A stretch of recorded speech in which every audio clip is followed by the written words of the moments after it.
Hi guys! So this is my life lately. So sa mga nag-aas, bakit wala akong upload lately or hindi ako nakapag-upload ng school contents, di ba alam nyo na, napapansin nyo naman na kaya ako blooming lately dahil ako ay buntis. Hindi. Kasi nga, di ba ako ay nagpa-rhino. Charot! Dahil ako ay nag-asawa da. Hindi rin. So yan yung mga nababasa ko sa comment section. Pero ang totoo, dahil yan sa US and Iran. Isa, pag ikaw nawala ha.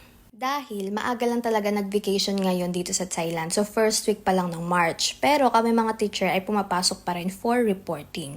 And ako naman, pag walang pasok, madalas nasa Bangkok umaattend ng events kapag nai-invite as a content creator. And sobrang init ngayon dito sa Thailand dahil sa US. Isa, pag ikaw talaga nawala. And tingnan nyo to guys, 11 years old lang tong anak ng co-teacher ko pero grabe ang makeup. Ganito talaga dito kasi pag nag 1-year-old ang bata, kailangan marunong ka na maglagay ng liquid eyeliner. Pag 2 years old naman, kailangan marunong ka na mag full beat makeup. Kasi nga, mga makeup artist talaga sila.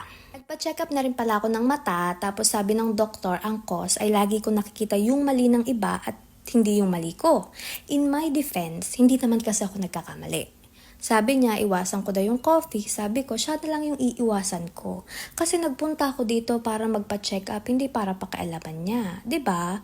And ako yung may-ari ng buhay ko. Siya ba yung nagpapalpitate? Siya ba yung tumataas ang sugar? And hawak ko yung buhay ko. And hawak ko din yung beat. Charot lang. So, ayun lang guys. Bye! Thank you for watching.